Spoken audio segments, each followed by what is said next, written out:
Gravando. Então, de novo, bom dia a todos. Iniciei a gravação para depois disponibilizar. Hoje nós vamos tratar do texto 6, crise do modelo agrário comercial exportador dependente, e a novidade, a tentativa de incentivo à industrialização. Então, agora entra um novo modo de produção, um novo instrumento de produção nas análises, que é a industrialização. Então, lembrando que estamos tentando fazer uma construção da organização escolar, né, ao longo da história do Brasil, como que a escola foi se organizando e se apresentando ao longo da história do Brasil. A tese de fundo é que esta organização, ela se relaciona com o modo pelo qual a organização da produção ocorreu na história brasileira. De modo que economia e escolarização são interdependentes, ou melhor, a educação escolar depende da organização econômica, e não o contrário. Tá? É ilusão acreditar que é a educação quem determina a economia do Brasil. Foi sempre o contrário. Os interesses econômicos é quem determinaram a educação, e não o contrário. Então, a organização escolar, ela se organiza a partir do modo pelo qual se organiza o modo de produção no país. Então, essa é a tese de fundo, né? E agora, então, nós vamos começar a sair do agrário e entrar na industrialização. Então, nós estamos falando lá na virada do século XIX para o XX. 1870 a 1894. Então, o texto diz respeito a esse período, 1870 a 1894. O que acontece nesse período de importante? É a proclamação da República, em 1889. A proclamação da República é o elemento-chave aqui. Ok? Então, o texto lida com a organização escolar neste período, 1870 a 1894. Só que, como a proclamação da República é em 1889, então ainda pegamos aqui nesse texto uma fase do Império do Brasil, porque o texto ele aborda 1870 até 1894. E como a República é em 1889, então ainda temos aqui no texto uma parte do Brasil Império, do Brasil Imperial, né, de 1870 até 1889. Bom, então vamos lá.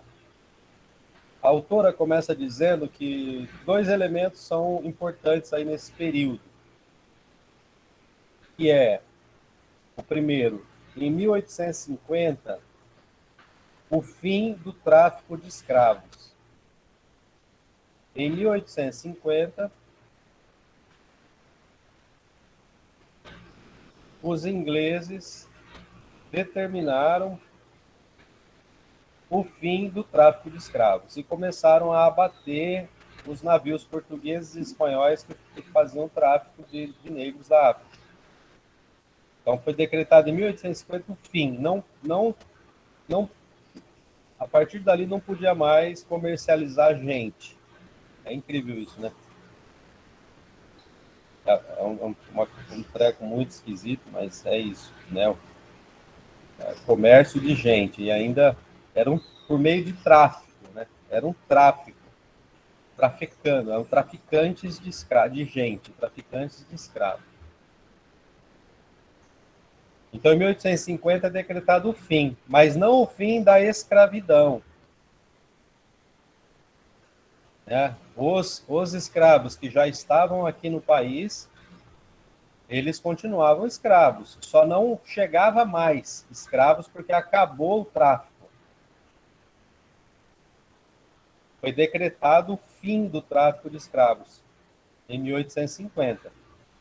Mas o fato de ter decretado o fim do tráfico não significa que era o fim da escravidão, porque os que já estavam aqui escravizados continuavam escravizados.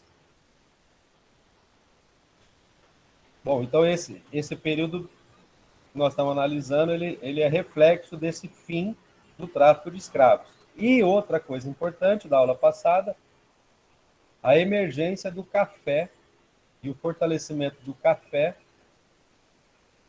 na economia nacional.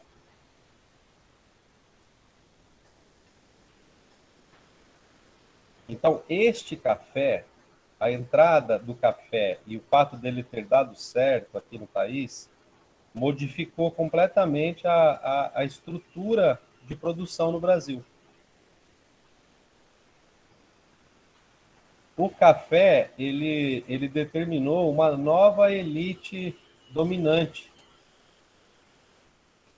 a elite cafeeira. E essa elite cafeeira, ela tinha outras intenções que as agrárias tradicionais, os senhores de engenho. Nesta indústria cafeeira, na produção de café, o trabalho assalariado era mais favorável aos produtores de café do que o trabalho escravo. Mesmo porque, com o fim do tráfico de escravos, os produtores de café não podiam mais ficar dependentes de escravos. Então, eles organizaram a produção do café em torno de trabalhadores assalariados.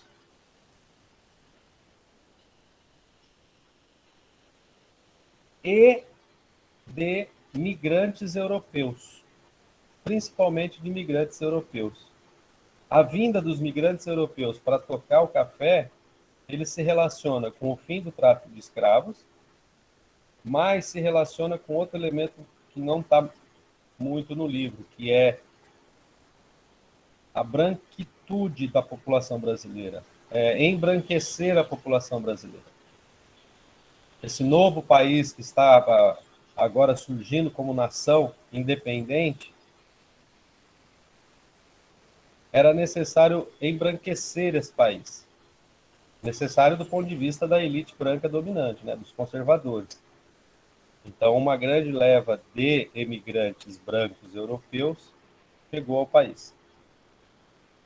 De modo que, então, esses brancos que chegaram, eles resolviam vários problemas. Primeiro, que diminuía a pressão de pobreza na Europa, porque aí, se eles vieram para cá, é porque não estava bom para eles na Europa. Então, o potencial de revolta lá diminuiu. E as pessoas que estavam mal vieram para o Brasil. Substitui a mão de obra escrava e embranquece o país.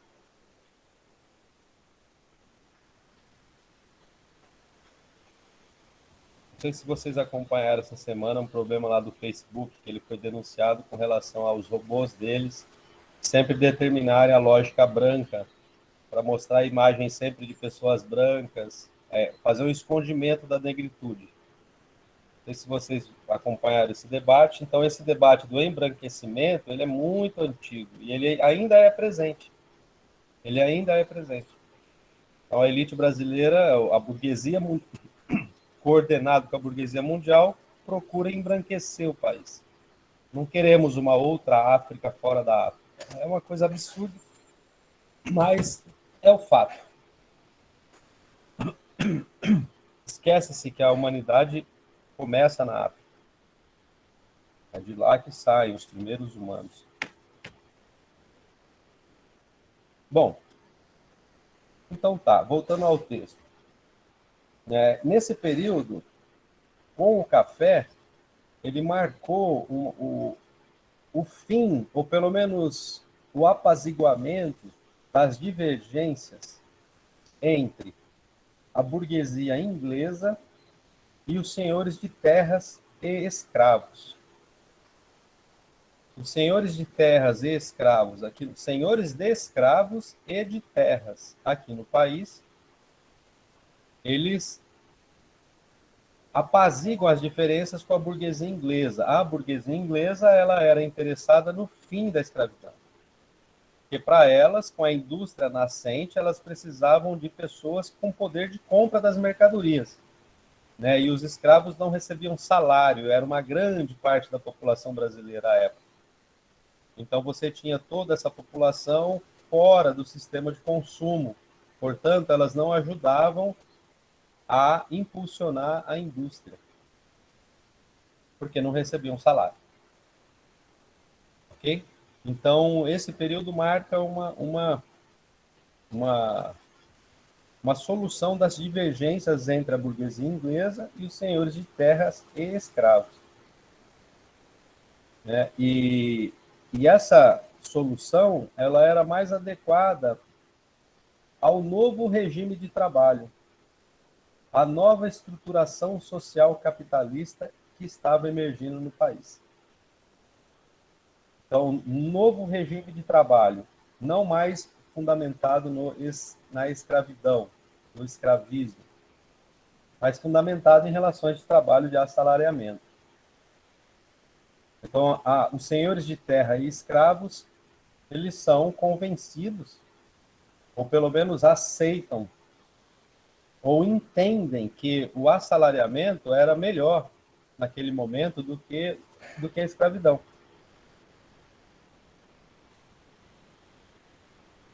Você resolve, com a relação de assalariamento, no lugar da escravidão, você resolve vários problemas. Dentre eles é o senhor de escravos ter que dar estrutura para o próprio escravo se manter e reproduzir a produção. O senhor de escravos, o senhor de terras e escravos, tinha que dar moradia e alimentação. E com a relação de assalariamento, isso não é mais o senhor de escravo quem tem que providenciar. Ele paga o salário e o escravo quem cuida de morar e comer. Morar, comer, vestir, todas essas coisas. E ainda ele passa a ser um consumidor dos produtos industrializados. É mais barato pagar um salário. Naquela época, os documentos dizem que ficou mais barato pagar o salário da época do que manter o escravo sob tua tutela.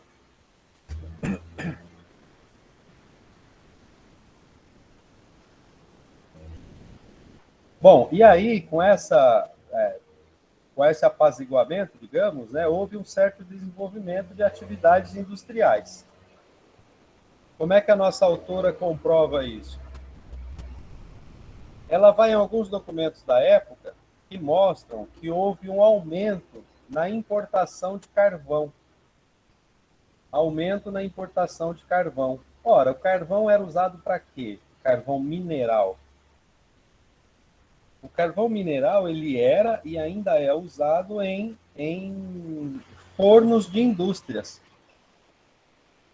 A gente não usa carvão mineral em casa. Em casa a gente usa carvão vegetal.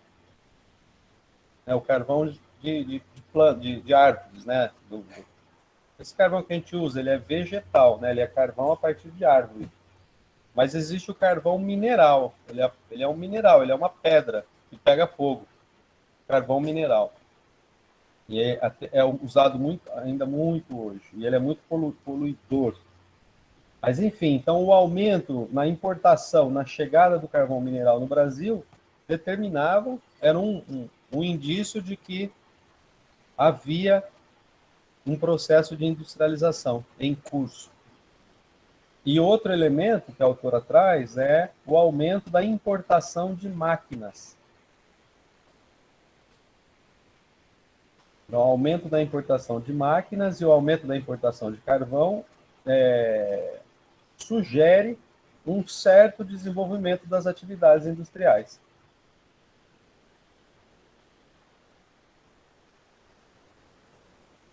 E, neste período, parte da sociedade, sobretudo de intelectuais da classe média, eles publicam um manifesto liberal. Um manifesto liberal. Então, ainda estamos no império. Estamos no império. Ainda não é uma república. É um império monárquico, né? O rei quem determina as regras e as leis.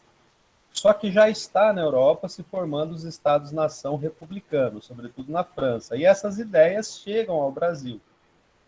E aqui ganham adeptos aqui, de modo que vai ofendendo a estrutura monárquica, vai afetando a estrutura monárquica, né, e vai implantando ideias de liberalismo, de republicanismo.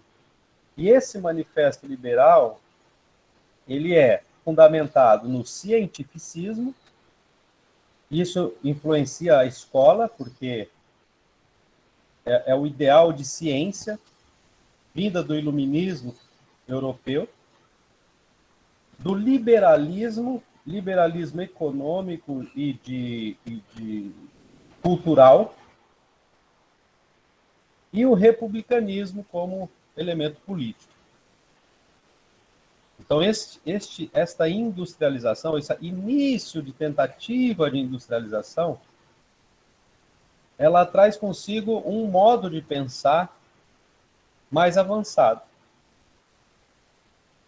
É um modo de pensar baseado no liberalismo cultural, no cientificismo acadêmico e no republicanismo político. Aqui é importante de lembrar um conceito marxista, né? Que é quando Marx é considerado materialista. O que é o materialismo de Marx? O materialismo do Marx não é que ele é apegado em coisas materiais. Não é esse conceito de materialismo usado no senso comum. Não. É tanto que o Marx morre pobre e sempre viveu pobre. Ele sempre foi pobre e o Engels, o amigo dele, é quem ajudava ele a se manter. O materialismo do Marx é assim, que as nossas ideias não são elas quem constrói o mundo material, e sim o contrário. É a organização material, real, concreta do mundo que determina nossas ideias, e não o contrário. Esse é o materialismo. Isso é materialismo em Marx, né? Quer dizer que a organização real, concreta, material da vida é quem determina o jeito que pensamos. E não o contrário, e não as ideias que determinam o mundo concreto. Bom, então aqui é um bom caso para lembrar disso. Então, o que está acontecendo? Nós tínhamos uma atividade agrária que demandava uma mentalidade agrária. Aí nós passamos para um modelo comercial que implantou uma mentalidade mais aberta, de comércio, de relações. E agora nós temos uma relação de industrialização que demanda um outro tipo de mentalidade, que produz um outro tipo de mentalidade. A mentalidade liberal, científica, republicana. No entanto, a nossa autora coloca que, embora interessante, esses modelos eles ainda são importados. O liberalismo, o cientificismo, o republicanismo não são modelos nossos, criados por nós, são importados de fora. Mas, no entanto, eles trazem abolição dos privilégios aristocráticos,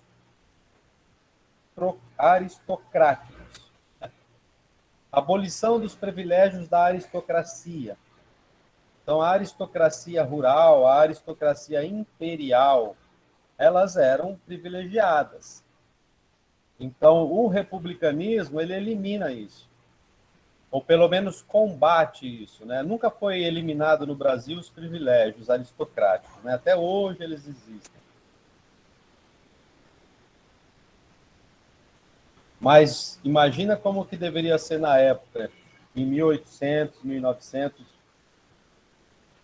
uma época em que tínhamos a produção centrada no agrário, né? Então, esse manifesto liberal, baseado no liberalismo, cientificismo e republicanismo, exigiam a abolição dos privilégios aristocráticos, a separação da igreja e do Estado. Né? Na monarquia, igreja e Estado estão juntos. Um dos argumentos que justificam o rei ser rei é que foi a igreja e Deus quem o escolheu.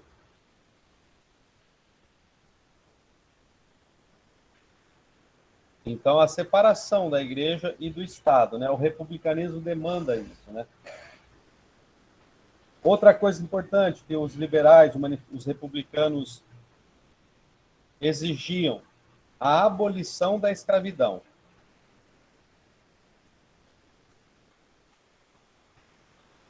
E um último que nos interessa um pouco mais é a educação. Melhorar a educação. A educação é chave para resolver os problemas do país.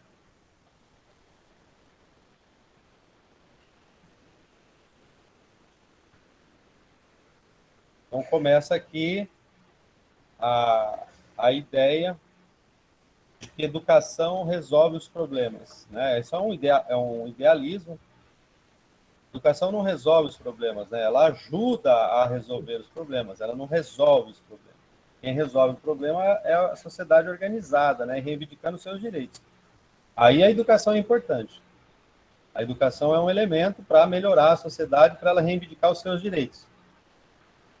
Mas se nós considerarmos a quantidade de pessoas educadas no Brasil, formadas, mesmo assim, melhorou os problemas do país? Não. Então a educação não é, por si só, a educação não é um elemento que resolve os problemas do país. É a sociedade organizada.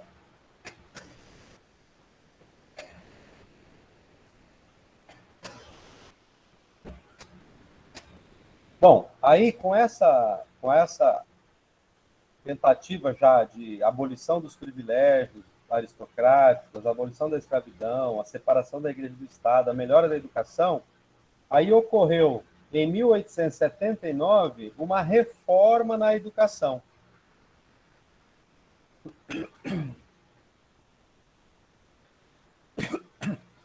Essa reforma na educação, 1879, ela ainda é no Brasil imperial. Né? Lembrando que a República é 1889, 1889. Então, essa reforma é 1879. 10 anos antes da tentativa da proclamação da República, houve uma reforma na educação na tentativa de apaziguar as convulsões que vinham ocorrendo de descontentamento com o governo imperial.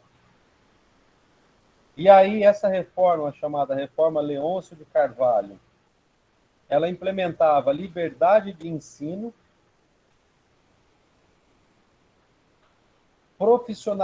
profissionalização do magistério, liberdade de frequência e, para vocês, a inserção do ensino feminino.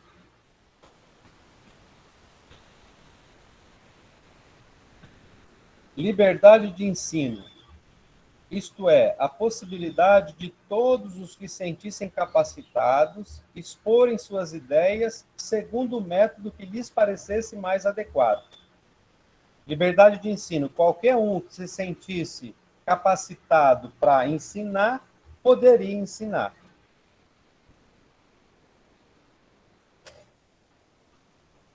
O exercício do magistério.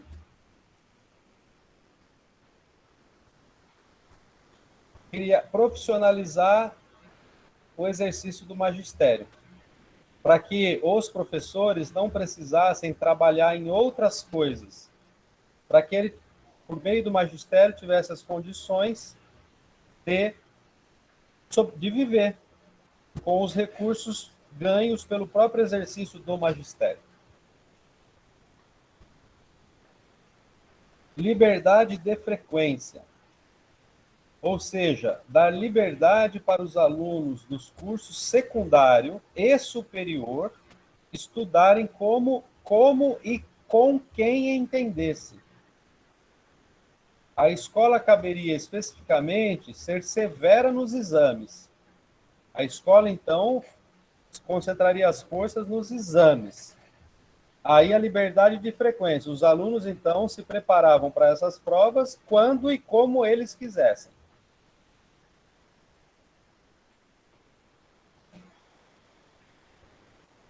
E desta data, ou deste final de século, marca o aparecimento do ensino feminino em nível secundário. Só que ainda como resultado da iniciativa particular. Dado o grau de subordinação da mulher no período. Dado o grau de subordinação, a maioria era analfabeta. Uma pequena parte era preparada na família, pelos pais e preceptores. Uma pequena parte. Os pais não tinham, a maioria não tinha condições de pagar um preceptor, né? Só, mesmo assim, nessas famílias onde as mulheres aprendiam a ler, limitavam-se às primeiras letras e ao aprendizado das prendas domésticas e de boas maneiras.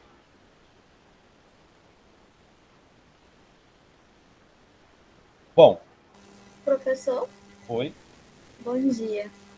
Se tinha esse limite de aprendizagem para a mulher, digamos assim que a mulher só sabia o alfabeto, só era ensinada o alfabeto, daí os outros eram ensinados os ensinamentos domésticos, é isso?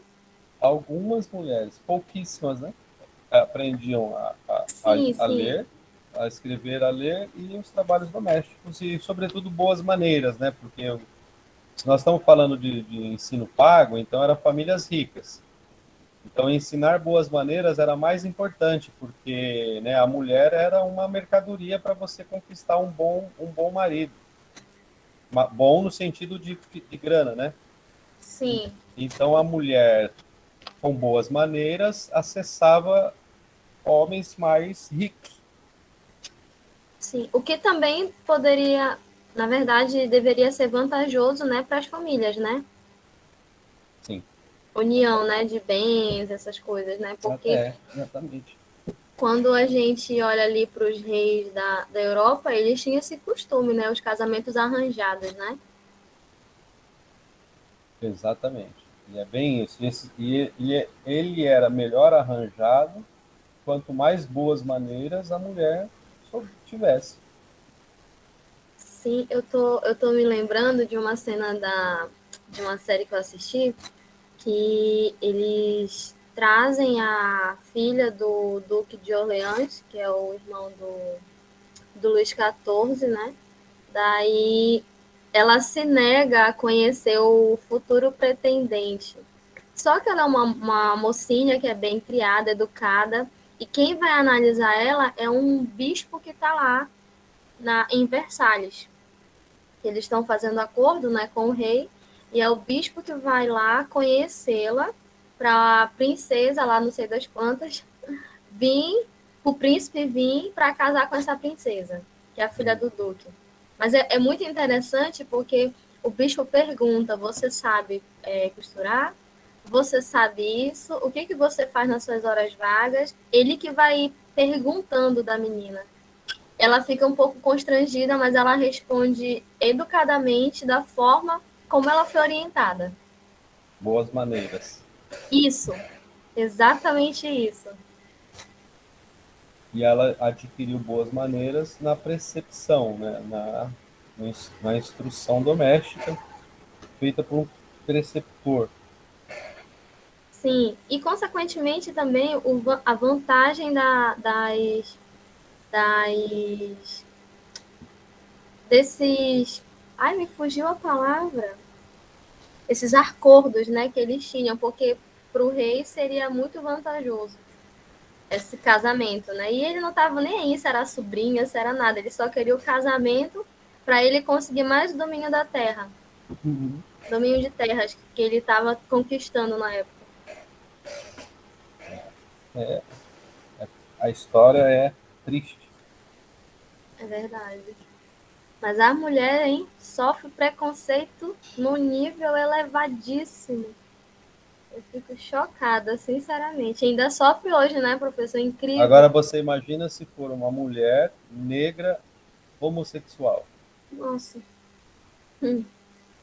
É por isso que eu falo até hoje, né? O preconceito e a discriminação habita muito nas pessoas ainda. Sim, a vida.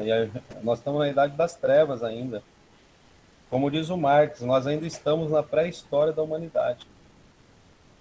É verdade. Só terminaria a pré-história quando acabasse o modo de produção baseado na exploração de uma classe sobre a outra. Enquanto a humanidade estiver uma classe explorando outra, estamos na pré-história. A história começará quando acabarmos a exploração entre classes de pessoas. Bom, continuando aqui o texto, aí entra um elemento novo, bem interessante aqui, que é na passagem do Império para a República. Surge uma classe social, ou surge uma população muito importante, que até agora nós não mencionamos nela. Ela surge aqui no Brasil. Então, quando o Império é decretado, quando o Dom Pedro, né, torna o Brasil independente e cria o Império do Brasil,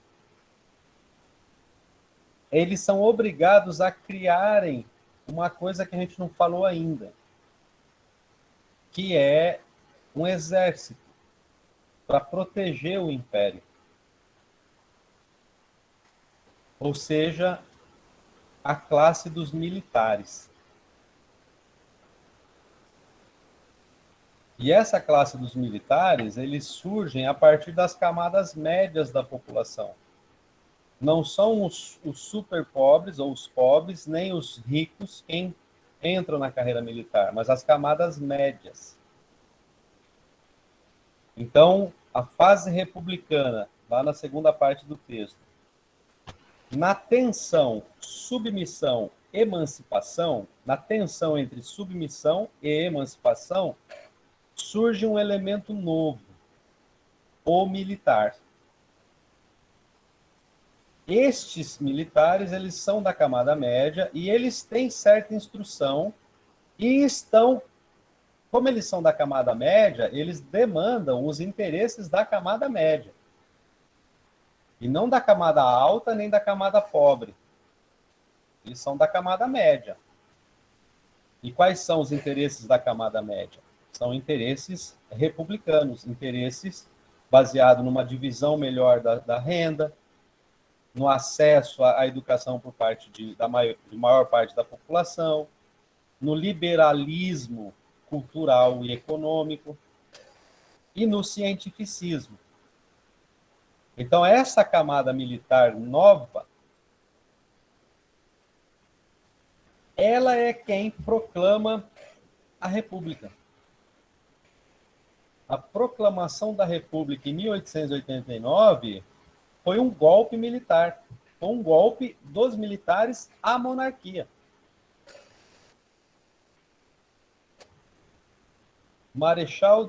O primeiro presidente da República do Brasil, Marechal Deodoro da Fonseca, um marechal, um militar.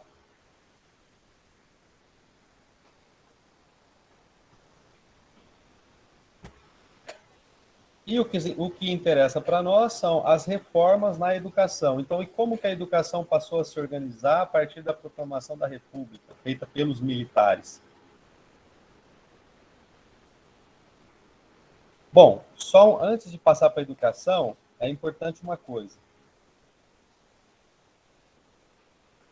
com a força que os militares passam a reunir, as elites enfraquecidas, tínhamos duas elites naquele momento, a elite do café, a elite vinda do café, e a elite da agricultura tradicional, dos senhores de engenho. Qual a diferença entre os dois? Né? A burguesia do café, ela era urbana. Se vocês olharem o Brasil, aonde tinha café, várias cidades se desenvolveram. Inclusive a que eu nasci, por exemplo. Ela surge no café. Então, a elite em torno do café é uma elite urbana. A elite urbana, ela é mais aberta do que a elite tradicional agrária. Os tradicionais agrários, eles são rurais. Você pode notar hoje ainda, né, os agrários que vivem exclusivamente no campo, o agronegócio, os maiores, não a economia de subsistência tradicional do pequeno agricultor, mas os grandes que vivem exclusivamente em suas fazendas, eles são mais conservadores do que os que vivem em contato com a cidade. Então, tínhamos aqui duas elites, digamos. A elite a partir do café e a elite a partir da economia, da agricultura tradicional, mais conservadora. Essa elite do café, ela se junta aos militares para proclamar a república. E a elite dos senhores de terras e escravos, eles não se juntam. Para eles ainda era importante a monarquia. Porque uma das coisas da proclamação da República é a abolição da escravatura, fim da escravidão.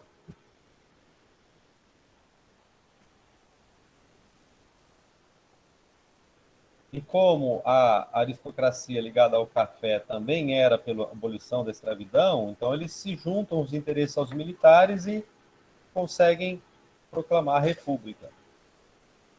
Ele acaba com a ideia de reis, monarquias, império, aí passa a ser República Federativa do Brasil. E aí, então, lá na página 73 do nosso texto,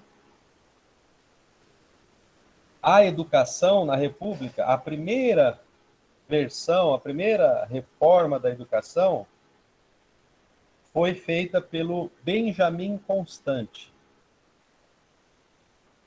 Em 1889 é proclamada a República, em 1890, um ano depois da proclamação da República, é decretada a reforma na educação chamada Benjamin Constant, porque ele quem propôs a reforma. Tinha como princípios orientadores a liberdade e laicidade do ensino, como também a gratuidade da escola primária. A gratuidade da escola primária.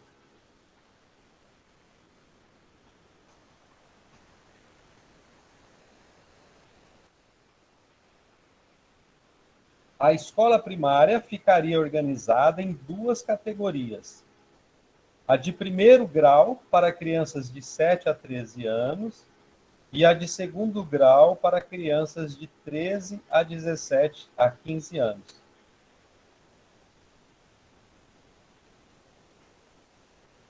Aí depois o ensino secundário e depois o ensino superior. O ensino superior, o ensino politécnico, sobretudo de direito, medicina e o militar. Uma das intenções da reforma era tornar os diversos níveis de ensino formadores e não apenas preparadores dos alunos, com vistas ao ensino superior. Né? Então, uma mudança importante. Até então, o ensino primário e o ensino secundário era preparatório para o ensino superior. Então, Benjamin Constant, não, a ideia não é que eles sejam preparatórios, é que eles sejam formadores. Que o primeiro grau forme as pessoas no nível do primeiro grau. e que o secundário forme no nível do secundário e o superior no nível do superior. Isso era a ideia. Na prática, não deu certo, porque as pessoas ainda viam o primário e o secundário como preparação para o superior.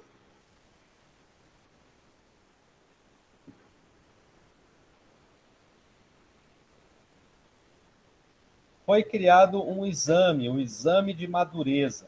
Esse exame de madureza era destinado a verificar se o aluno tinha a cultura intelectual necessária ao término do curso. Então, em cada etapa, havia um exame final, exame de madureza, para atestar se o aluno aprendeu ou não aprendeu, se ele se formou ou se ele não se formou.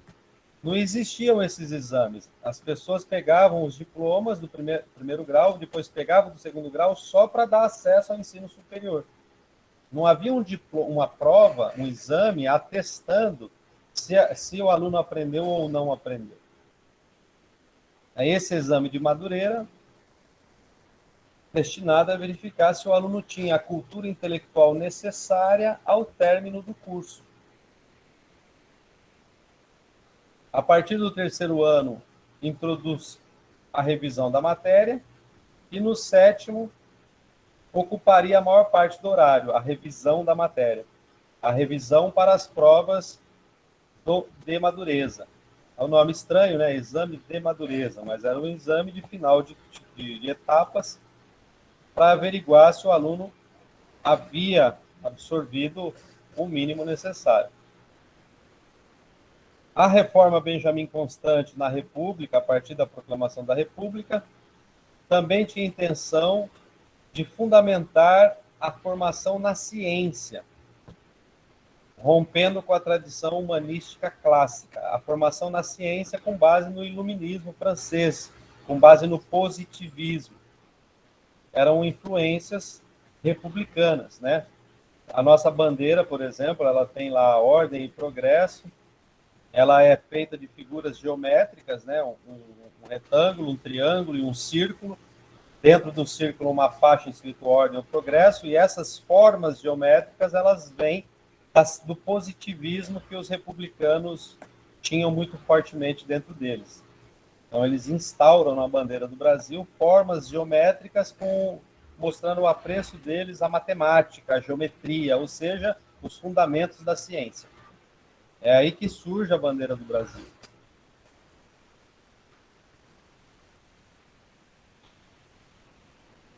A predominância literária deveria ser substituída pela científica. E, para tanto, foram introduzidas as ciências, respeitando-se a ordenação positivista: matemática, astronomia, física, química, biologia, sociologia e moral. Então, essa é a sequência da importância das ciências para os positivistas, e tentou-se instaurar nas escolas brasileiras, à época da proclamação da República, uma educação fundamentada nesses ideais positivistas ou republicanistas. Por vários motivos, esta decisão foi alvo de crítica, obviamente, né? Sobretudo das igrejas. E aí a nossa autora diz que, na realidade, o que ocorreu foi o acréscimo de matérias científicas às tradicionais, tornando o ensino enciclopédico. Apenas juntou-se mais matérias, mais disciplinas ao ensino. Esse fato constitui outro motivo de crítica e acaba por comprometer a defesa do princípio de que a base da formação humana deveria ser científica, dando força àqueles que defendiam a predominância literária. Então, colocou-se muitas matérias científicas e não deu certo. Então, acabou que esse não dar certo serviu de crítica àqueles que defendiam a formação literária.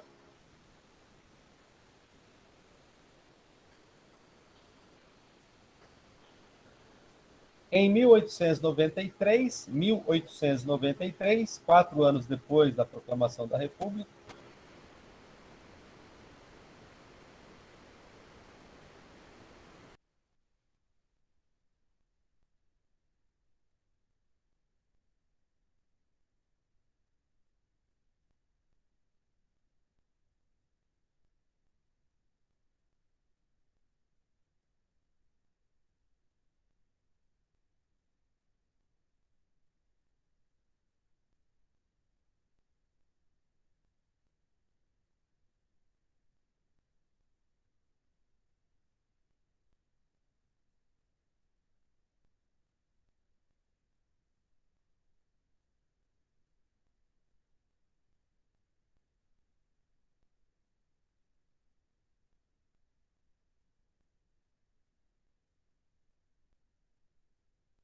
Eu já ia perguntar se isso travou para você. A internet lá em Alcancel deve ser ruim.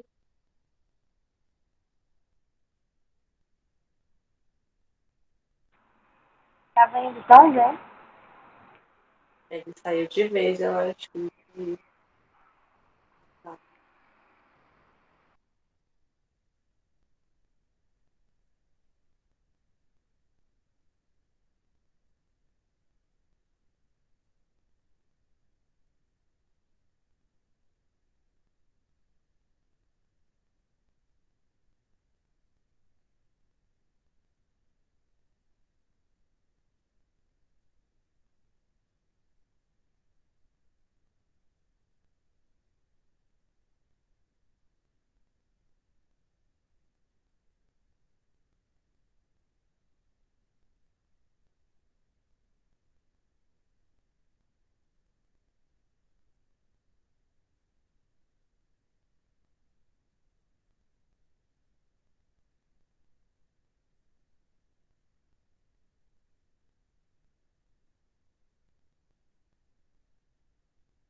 Dessa vez quem caiu foi o computador mesmo, ele desligou sozinho, nada.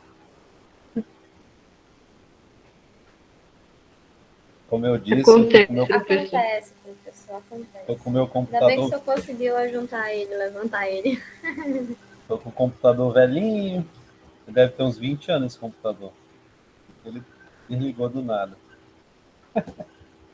Nossa, tem bastante tempo, 20 anos, né, professor? Duas Olha, décadas. ele deve ter 15 anos, ele tem, com certeza. É desde quando eu fazia mestrado esse computador. Ele é muito bom, só que na época ele era o melhor computador que tinha. Era tão bom que ele ainda é bom. Bom, não posso mais Eu já falar ia isso. falar, professor, porque ele tá bom até hoje porque ele é de boa qualidade, né? Se não fosse. Se bem que ele acabou de desligar sozinho, né? Eu acho que ele já está precisando de um. Já Mas está queimou. pedindo outro. É que queimou a fonte do meu novo. Olha só, cara. O novo queimou a fonte. E o velho. O velhinho tá. Minha mãe tem um ditado que diz: não troque amor velho pelo novo. O novo vai embora e o velho fica. E é verdade, porque eu não consegui achar a fonte do novo. Pedi pela internet, até chegar. Aproveite as Black Fridays da vida, professor. Se eu te mostrar minha conta bancária, tu não vai acreditar na realidade do professor. Não tem condições nem de Black Friday só o ano que vem, se der certo. A situação tá feia. Bom, então voltando aqui, né, no Benjamin Constant. Peraí, deixa eu pegar o texto aqui.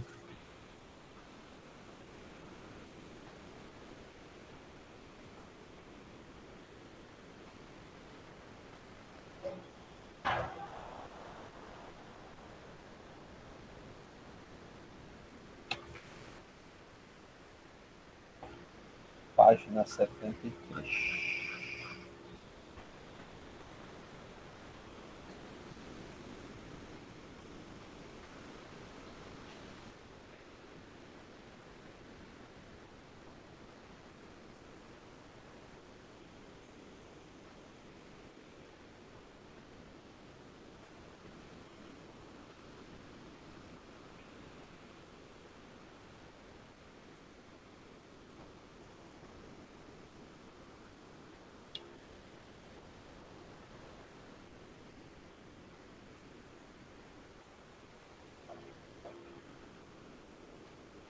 Tá. Bom, então concluindo aqui essa parte da reforma do Benjamin Constant, né?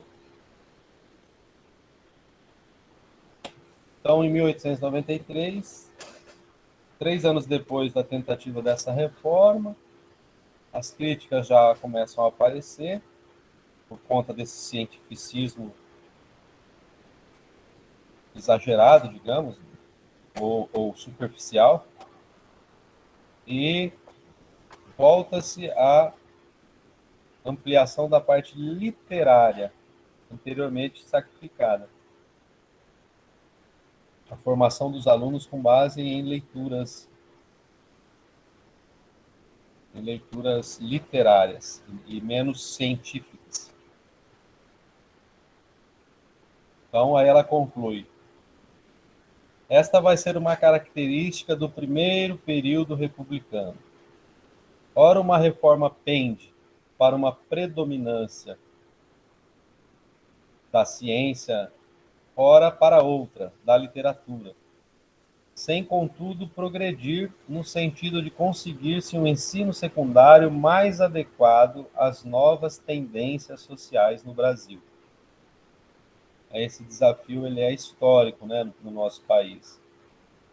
A educação, sobretudo a secundária, né, está sempre perdida.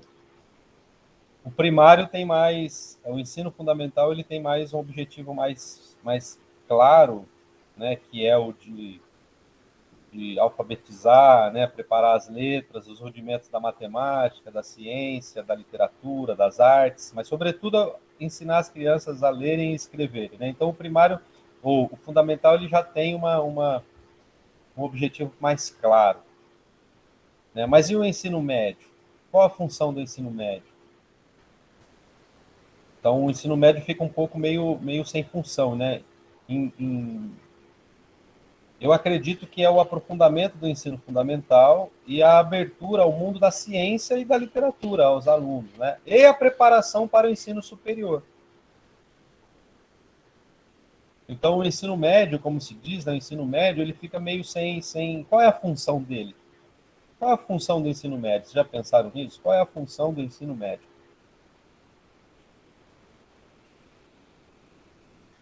A gente tem claro, nós que já somos habituados ao mundo da educação, a gente tem claro que é um meio para nossos filhos acessarem a universidade. Mas isso não é muito pouco para o ensino médio? Pô, então o ensino médio é só um meio para se atingir a faculdade? Ele não tem um fim em si mesmo? Então, se o ensino médio é para os alunos chegarem na faculdade, então ele não tem um fim em si mesmo. O fim dele é outro, é o do outro, que é o da faculdade, e não dele. Oi, Ronilson, diga lá. Essa questão do ensino médio, é, eu acho que eu assim, né, desses textos e até depois de ouvir algumas falas dentro da academia, o que eu percebo, assim, no meu entendimento, né, é o grande perigo é esse ensino médio, porque eu vejo, assim, os ataques frequentes e até agora muito pior com essa nova reforma do ensino médio, que tira aquela perspectiva da formação humana, né, do lado do aspecto humano, que é o grande entrave assim, para o sistema capitalista, é essa abertura, né, que as ciências humanas permitem. E, e seria, se na concepção assim, de uma formação integral que a educação tem, até dentro da legislação, seria a hora dessa formação ser consolidada. A criança vem numa formação de conceitos, de valores, de concepções e tudo mais, até o final do ensino fundamental, com a iniciação da ciência. Mas eu, assim, entenderia que o ensino médio seria a hora dessa formação humana se consolidar, dessa abertura, dessa formação que permita a reflexão, né, da cidadania, dos princípios de fato, porque a hora que a pessoa está chegando no estágio da vida adulta, né, dela ter a sua vez dentro da sociedade, da sua atuação, né, como pessoa de fato dentro de uma sociedade adulta. Então, quando compromete esse ensino, o que seria o ideal é que esse ensino médio fosse para justamente consolidar essa formação integral, preparar esse aluno, esse sujeito, para uma formação superior, mas com uma ideia de si dentro do mundo, dentro da sociedade.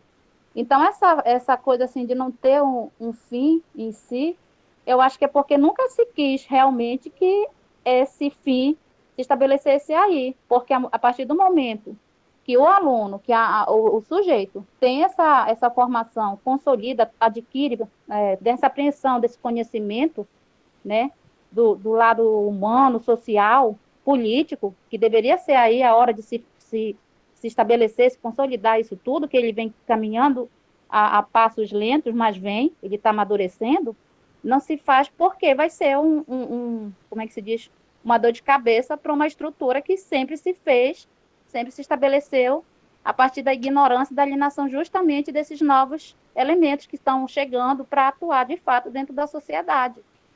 Então, assim, eu até comentei um pouco ainda há pouco com a colega aí, a Claudete, acerca do Enem, sabe? Porque muitos alunos ficaram apreensivos com a redação porque queriam falar, mas tiveram medo de ser penalizados, né? Quiseram externar alguma insatisfação e era assim um tema bem, porque independente de documento, nós não somos vistos como alguém dentro dessa sociedade pelos poderes que se estabelecem. Eles só nos veem na hora de voto e nos contam como meros números, não respeitam, não tem. Então, assim, esse ensino médio, eu vejo o senhor falando dessa forma, eu sempre fico assim analisando, né? Porque a gente que é estudante vai passando, e as disciplinas que nos permitem ter um pouco disso, e apesar de que elas são trabalhadas de uma forma um pouco, eu diria assim, não como deveriam ser, que a sociologia e a filosofia, do pouco que a gente tem no ensino médio, pelo menos do que eu tive, elas não permitem ainda essa compreensão. E hoje, como o senhor falou na aula passada, nós temos porque nós estamos num curso que nos permite ter esse acesso, essa leitura, a essa compreensão. Mas seria bem interessante que esse ensino médio fosse visto com essa finalidade. Mas, no meu entendimento, também eu vejo que isso daí é quase impossível, né? Mas seria assim, eu entenderia dessa forma. Ok, eu vou concluir aqui a exposição e depois eu vou querer voltar nesse debate com vocês, contigo e com os demais. Então, um debate importante, né? Bom, gente, então, concluindo aqui, né? O texto 6. Texto 6. Então, dessa forma, né, no início no início do período republicano, houve uma continuidade do movimento de atualização histórica, de modernização da vida brasileira.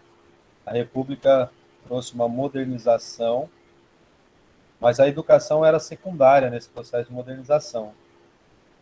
Houve modernização mais nas cidades, as cidades que eram atrasadas ou elas passaram a se modernizar, né? O exemplo mais claro é o Rio de Janeiro, que foi feita toda a frente do Rio de Janeiro, todos aqueles aterros na frente, tiradas as favelas dali, levadas para trás da cidade. Então, um processo de urbanização. Os resultados conseguidos, completamente distintos dos idealizados, comprovam mais uma vez a ineficácia e os prejuízos de tal atitude intelectual. Aqui ela está falando da educação, tá? Não das cidades, da educação. Então, o que a República fez, ou esse início da República, fez, idealizou um conjunto de reformas para a educação, mas na prática se tornaram ineficazes e trouxeram prejuízo.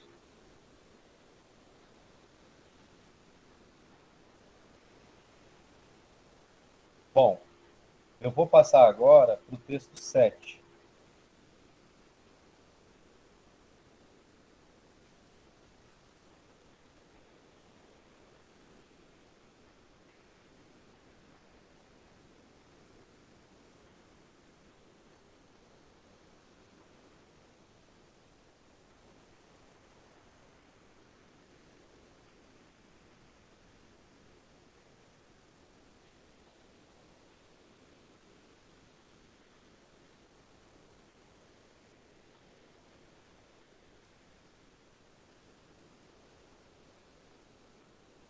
Vou compartilhar aqui o texto.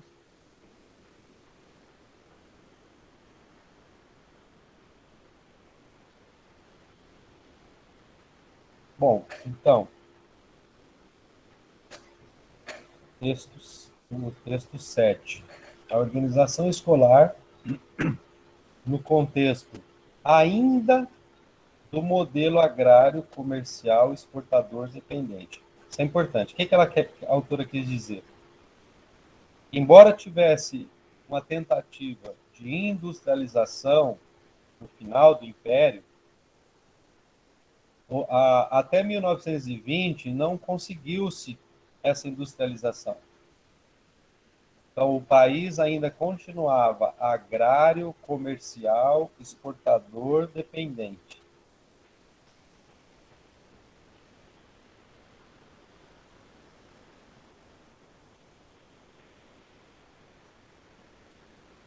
Bom, o que aconteceu nesse período de 1894 a 1920? Então, feita a proclamação da República, proclamada a República, acaba a classe do rei, dos nobres, acaba essa história de monarquia e tudo que envolve ela. E aí os militares, junto com as camadas do café, cafeeiras, tomam o poder. Só que eles não conseguem implementar as políticas necessárias, porque há resistência também à tomada de poder. E nessa não capacidade do primeiro ano da República entregar um país economicamente forte, um país equilibrado, as camadas que se viam prejudicadas, dos antigos senhores de terra e de escravos, eles reconquistam o Estado. Eles reconquistam as forças de controle do Estado. Porque os militares e a aristocracia do café, eles não dão conta de tornar um país, de evoluir o país, de melhorar o país. Então, eles se enfraquecem. E aí, aquelas antigas camadas de poder, elas conseguem entrar nos meios de decisão e meios de controle.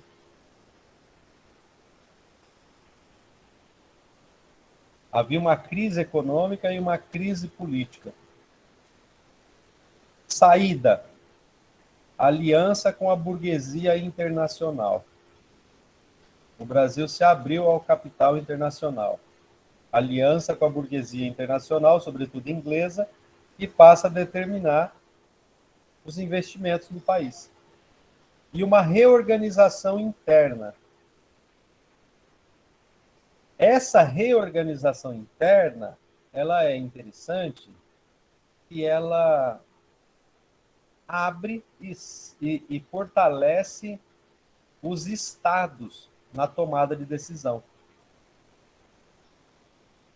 Até então, a tomada de decisão sobre o país era feita pelo governo federal, feita pela União. Mas aqui, com essa crise instaurada depois da proclamação da República, há uma divisão de forças com os estados. E isso é interessante, porque estados que são agrários conservadores passam a ser dominados pela elite, pela antiga elite dos senhores de terra e escravos. Já os estados que estavam em processo de industrialização ou já de uma cafeeira, eles passam a ser administrados por uma elite mais progressista, que é o caso de Minas Gerais, São Paulo, Rio Grande do Sul.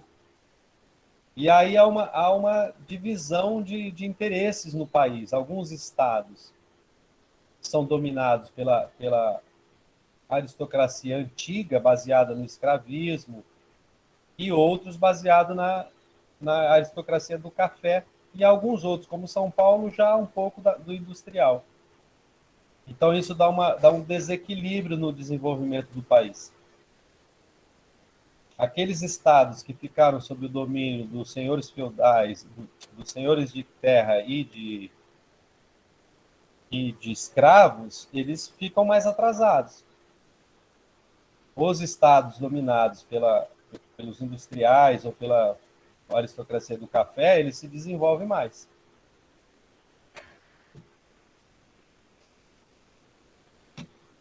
E aí, nesse período, há várias reformas educacionais. Várias reformas, nesse período de 1894 a 1920.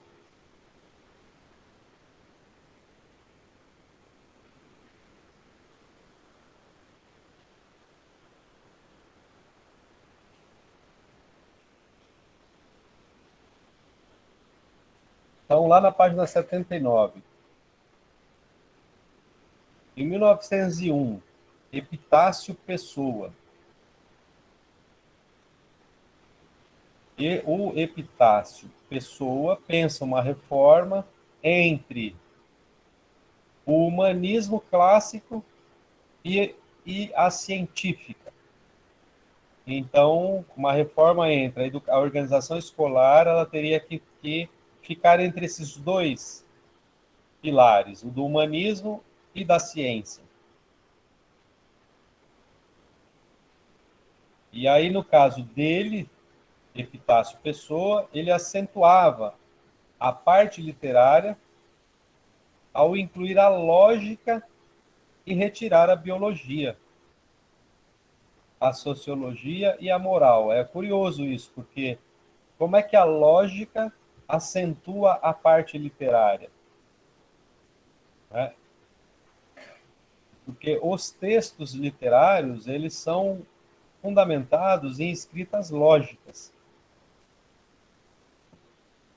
Aí uma outra reforma importante, talvez a mais importante desse período, é a Rivadavia, 1911. Rivadavia Correia. Retoma a orientação positivista, tentando infundir um critério prático ao estudo das disciplinas, um critério prático, profissionalizante. Rivadavia Correia. Essa reforma ela é bem falada nas histórias da pedagogia, da história da educação. Ampliando a aplicação do princípio de liberdade espiritual ao pregar a liberdade de ensino. Desoficialização. E de frequência, de novo. Liberdade de ensino desoficializa quem se sentir apto a ensinar e ensine. E de frequência. Os alunos não precisam frequentar as aulas, eles precisam passar nos testes. Então, ele estude para os testes com a liberdade que ele quiser. E transferiu os exames de admissão ao ensino superior para as faculdades, com o objetivo de que o secundário se tornasse formador do cidadão e não do candidato ao nível seguinte, como foi dito pela Ronilson aqui, né, agora há pouco. Então, formar cidadãos. Então, foi tentado em 1911, no início da República, pela reforma Rivadavia-Correia. Rivadavia, estranho, né? Rivadavia-Correia.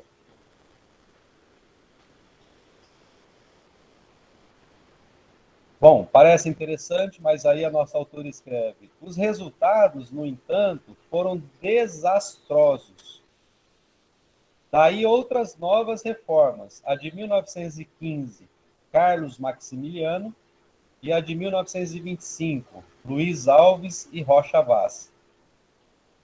Ou seja, uma tentativa de reformar a educação para tentar melhorar a educação. A questão que a nossa autora depois coloca é que, se for considerado a quantidade de dinheiro, de recursos colocada na educação nesse período, a gente percebe que eram interesses secundários, que não haviam recursos suficientes para todas essas reformas que queriam implantar, de modo que a educação nunca foi prioridade. A educação era secundária, inclusive na República, no início da República.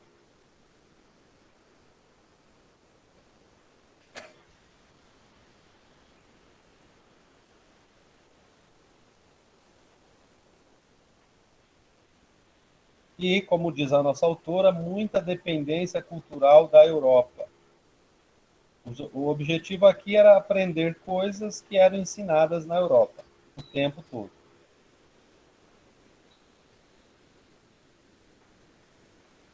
A dependência cultural traduz-se nisso: falta de capacidade criativa e atraso constante e cada vez mais profundo em relação ao centro criador que serve de modelo. Capacidade de criatividade, falta de criatividade e atraso em relação ao próprio modelo, que é o europeu, que servia de inspiração. Representa, portanto, um idealismo estreito e inoperante, ao formar um pessoal sem a instrumentação teórica adequada à transformação da realidade em benefício de interesses da população como um todo, e não de interesses de uma pequena parte dela e de grupos estrangeiros.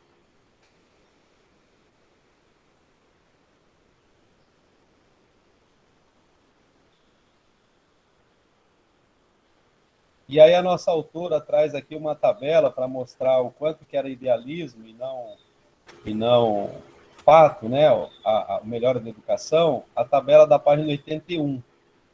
Índices de analfabetismo da população brasileira em 1890, 1900, 1920.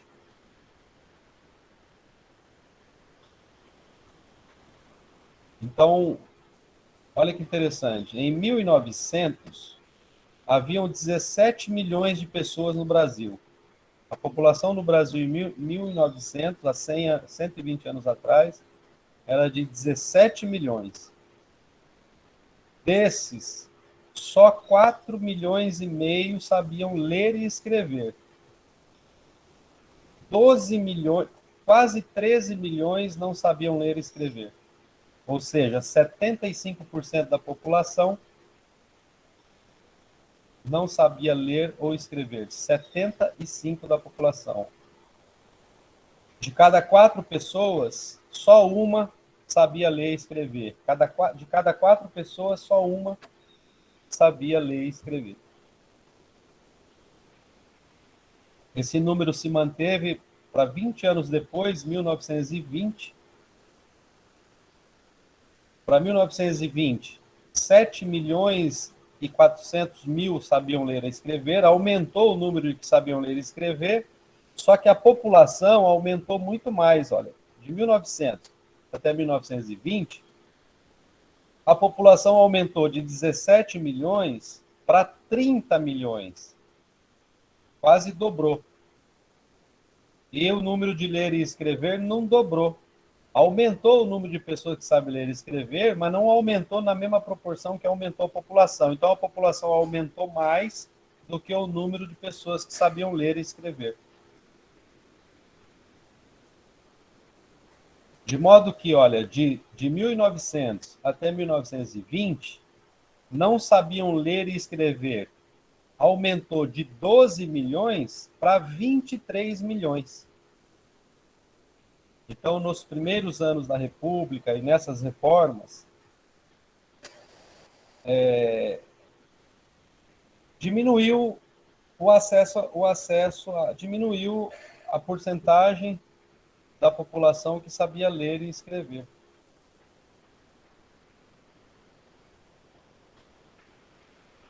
Aí depois ela dá uma outra tabela, proporção de alfabetizados e analfabetizados de 15 anos a mais. De quem tinha 15 anos para cima.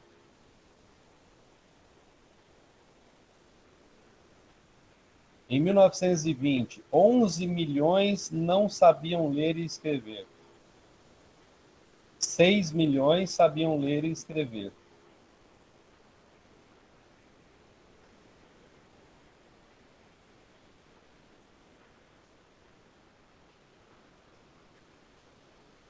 Bom, aí ela faz um apanhado aqui sobre a realidade do ensino primário. Quanto à educação no início da República, um apanhado. Ensino primário.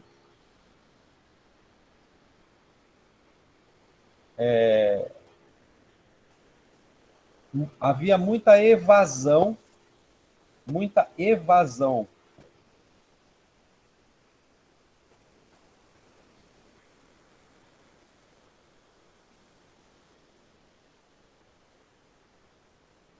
Cadê? Deixa eu pegar um número aqui.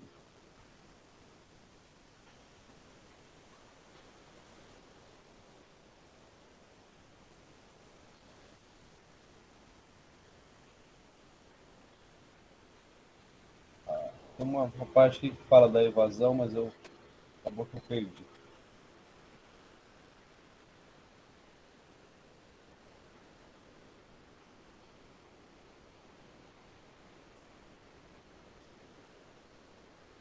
Tá. Bom, então, durante a República, o desenvolvimento do ensino primário se exprime pelos seguintes números de alunos por 1.000 habitantes. Em 1889, quando é decretada a República, 18 alunos a cada 1.000 habitantes. Então, de pegar 1.000 habitantes da população brasileira, 18 eram alunos, né? Um número bem baixo. Em 1920, subiu para 41. E em 1932, subiu para 54. Então, a autora coloca um dado aqui que aumentou o nível de escolarização com a República. Mas o número de analfabetos ainda era muito grande. Como nós dissemos aqui nessa tabela anterior, o número de analfabetos ainda era de 23 milhões de pessoas. E 7 milhões sabiam ler e escrever. E 23 milhões não sabiam ler e escrever. Bom, o ensino secundário, o ensino médio. Houve uma ascensão das escolas particulares, um aumento das escolas particulares, de modo, então, que a população pobre ficou dificultada em chegar no ensino superior, porque o ensino médio era, a maioria, grande parte do ensino médio no Brasil era particular, então, aos pobres ficou reduzido ao ensino primário, que era gratuito, só o ensino primário era gratuito, o ensino médio não. Então, o Estado só se obrigava a oferecer o ensino primário gratuito. E aí o ensino médio era particular, o que dificultava os pobres a chegarem na faculdade, na universidade. O ensino médio era de propedêutico, ou seja, de ensinar as coisas para ir para a faculdade, introduzir aos temas, para ser doutor.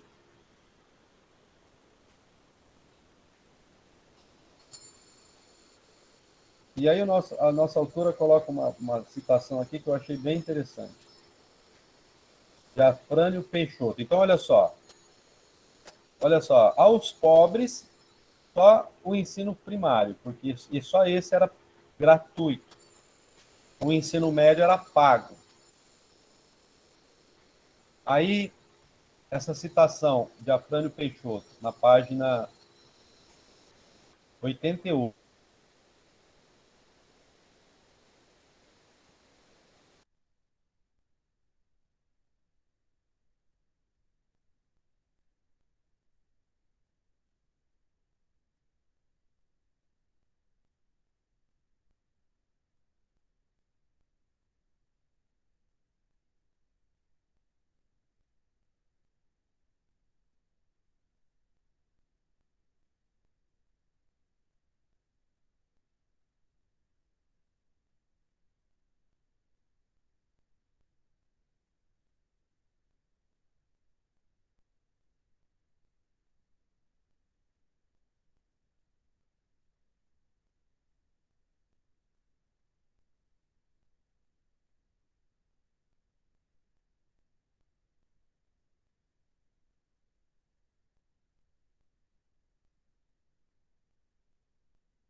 Gente, o professor caiu de novo. Sim. De novo.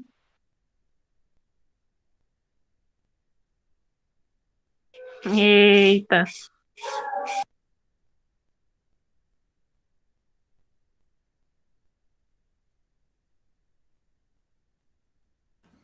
Acho legal repassar a ideia do negócio do podcast pro professor, que a gente está tendo muita dificuldade para acompanhar as aulas dele, por causa da internet dele. É verdade. Ele caindo.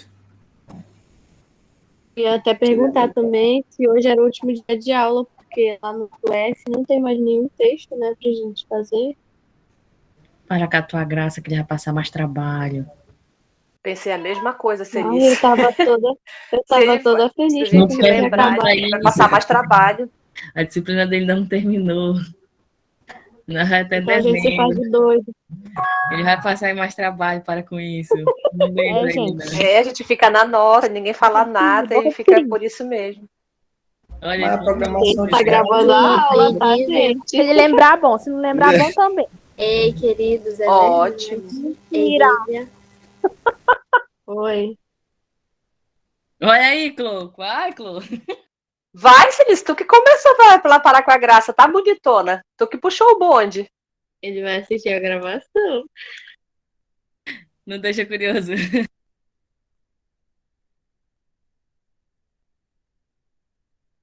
Tá sem o Desligar seu áudio, Tá professor. microfone, desligado seu áudio, professor.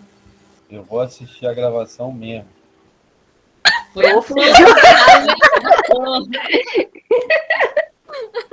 Foi a Clocalívia, professor. Não, olha, Eu você não- disse, ela bota a gente no fogo, professor. Foi a Eu não Celissa, a falei nossa nada representante. Né? Eu preciso tirar todos os meus arquivos desse computador, que daqui a pouco ele não vai mais ligar, não.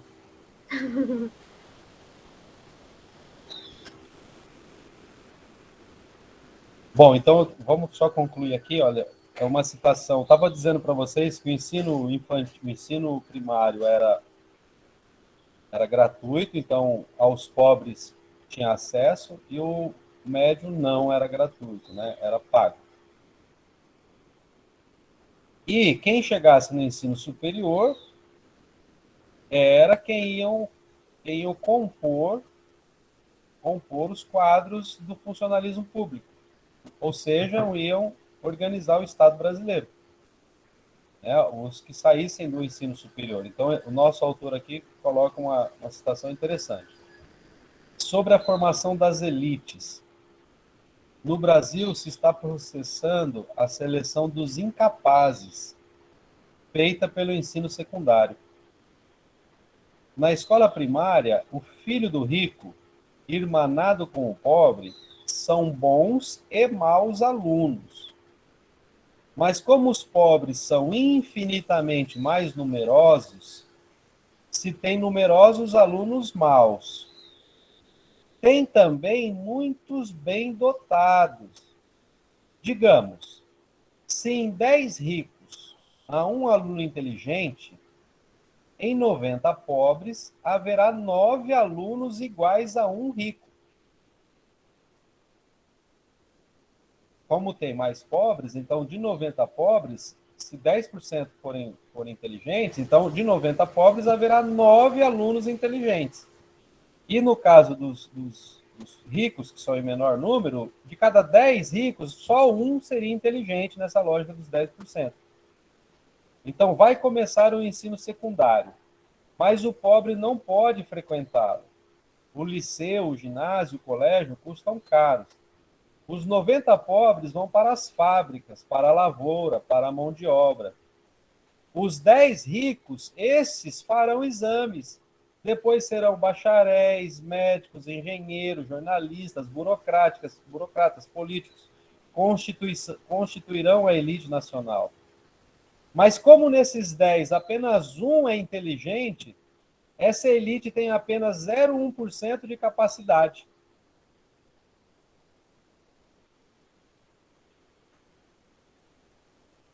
Percebe uma seleção entre pobres e ricos, né? Interessante essa citação.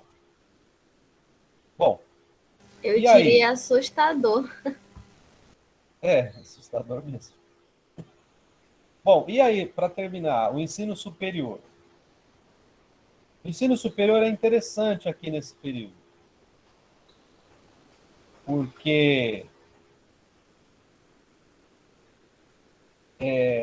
nesse período são criadas as primeiras universidades. As primeiras universidades.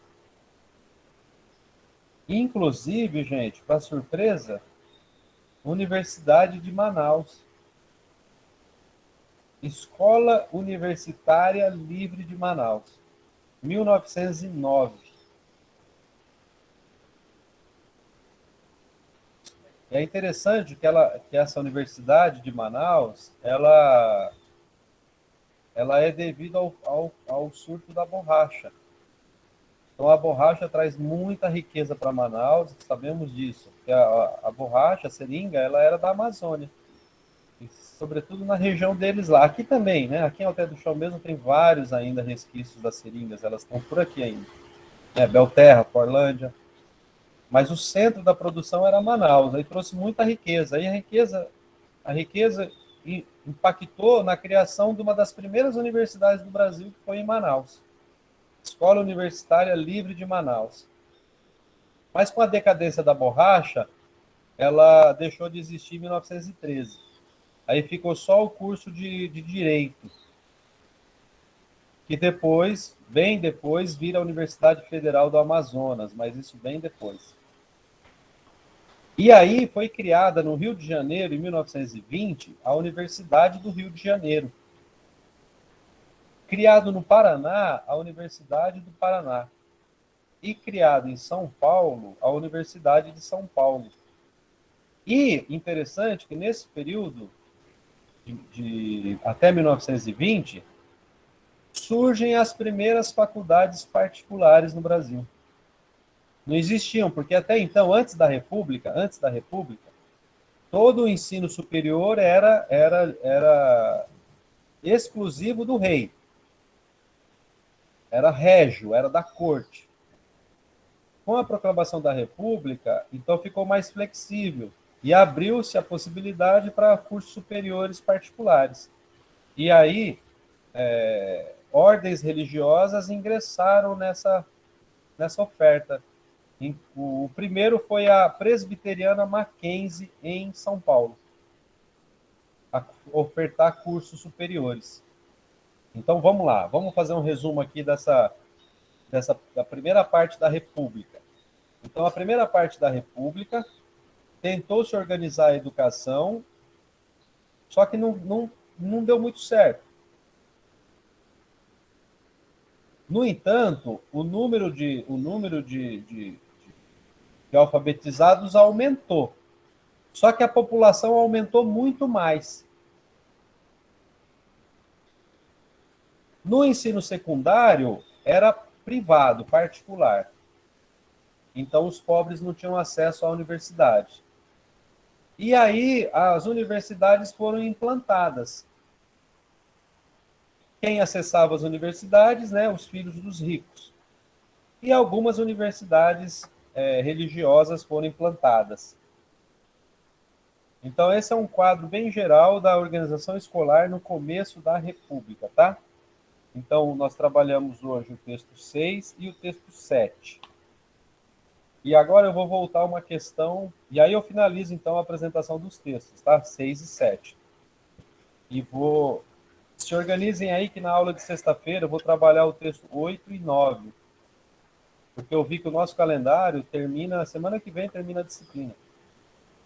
Então, com a de hoje, faltam 4 aulas. E aí eu vou trabalhar o texto 8 e o texto 9 na semana que vem. Se organizem aí. E aí eu quero voltar a uma questão que nós conversamos agora há pouco, que era sobre o papel do ensino médio, né? Qual o papel do ensino médio na estrutura organizacional? E aí, acho que a Ronilson falou em formar cidadão, algo assim, né? E aí eu queria só, antes de perguntar sobre qual é a função do ensino médio, a gente precisa se perguntar assim, qual é o atual modelo de produção dominante no Brasil? Qual é o modelo de produção dominante no Brasil? Então, lembrando que eu disse a vocês que nós estamos contando essa história, Brasil agrário, depois Brasil agrário comercial, depois Brasil agrário comercial industrial, ainda não chegamos muito na indústria, a indústria vai vir depois com Getúlio Vargas. Mas, enfim, são 3 modelos, agrário, comercial e industrial. Então, a questão é, qual o atual modelo dominante de produção no Brasil?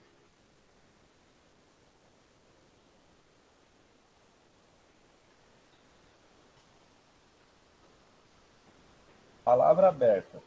Você está falando do contemporâneo, professor? Atual, porque a nossa discussão aqui era sobre qual a função do ensino médio hoje, né? Então, acredito que seja o capitalista, né? Sim, ele é o capitalista, mas ele é o capitalista agrário, comercial ou industrial? O industrial.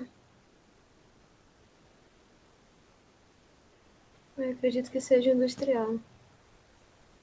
Aonde você vê a indústria se desenvolvendo e sendo a mais falada no Brasil? Nesse sentido, a gente tem algumas indústrias, né? Tem umas indústrias, tem. Tem, por exemplo, o Polo, né, Industrial de Manaus, tem fábricas no nosso Sudeste, né? Bastante fábricas, né? Já somos fabricantes também de automóveis, né? Do Brasil, dentro do Não, nós Brasil. somos montadores de automóveis. Montadores, né? Se a gente pensar dessa forma, então não é industrial, mas continuamos no agrário? Ué, porque o PIB brasileiro é montado mais.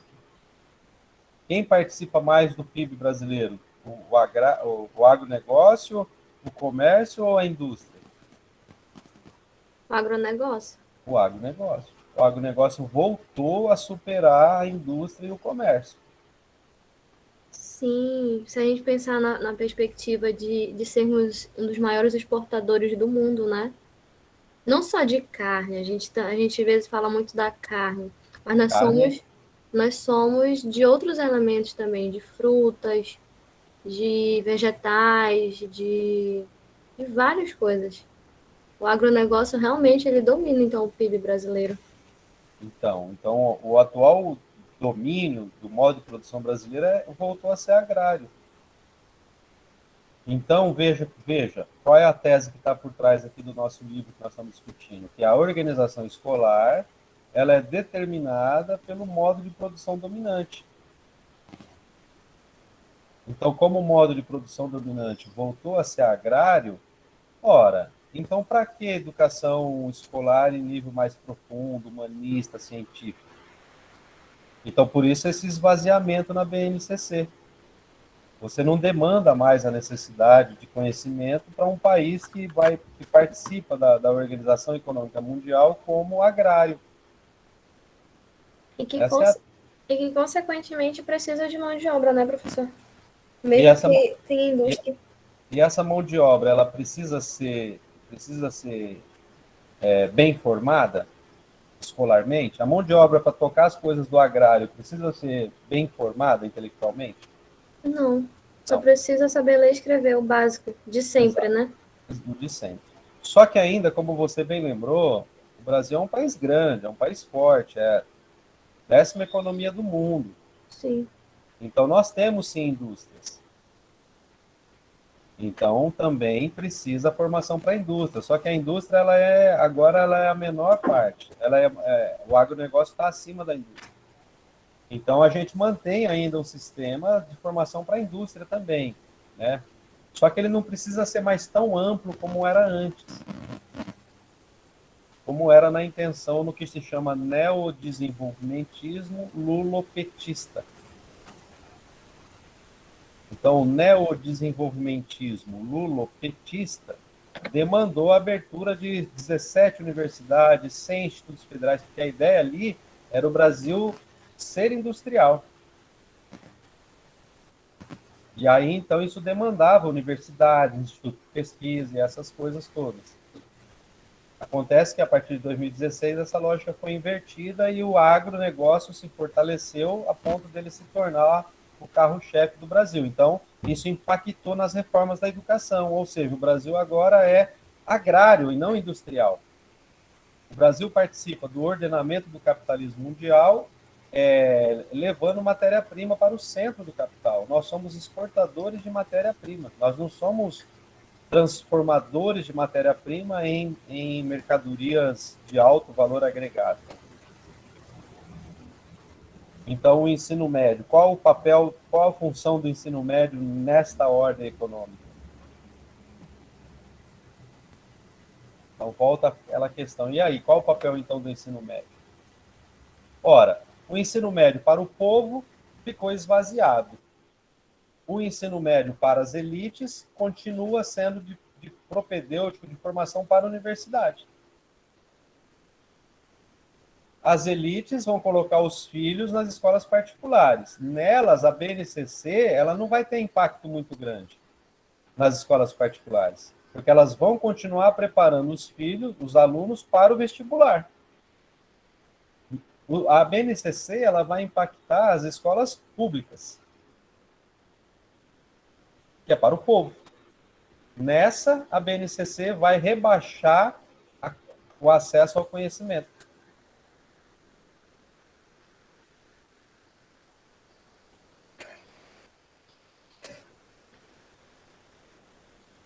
Palavra aberta. E essa carinha, Carol, de tristeza, É mas tenso, professor. é tenso. É tenso. Mas eles Gente, não, a elite não está brincando conosco. é